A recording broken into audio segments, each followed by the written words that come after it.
আসসালামু আলাইকুম রহমতুল্লাহি ওবরাকাতুহু। কোন গোসলের পানি বিন্দুর পরিবর্তে 700 রাকাত নামাজের নিকে হয়? উত্তর হলো, শবে কদরের রাতে ইবাদত করার উদ্দেশ্যে গোসল করলে প্রতিটি পানির ফোঁটার পরিবর্তে 700 রাকাত নফল নামাজের নিকে হয়। শবে কদরের রাতে কেউ যদি ইবাদত করার উদ্দেশ্যে গোসল করে তাহলে তার প্রত্যেক গোসলের পানির ফোঁটার পরিবর্তে 700 রাকাত নফল নামাজের নেকি পাওয়া যায়।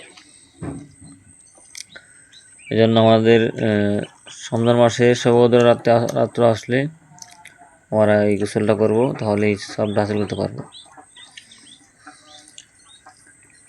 তবে শবে কদর পাওয়ার জন্য নবী করিম সাল্লাল্লাহু আলাইহি ওয়াসাল্লাম বলেছেন, রমজানের 20 তারিখের পর থেকে বেজদুরাতে শবে কদর তালাশ করো।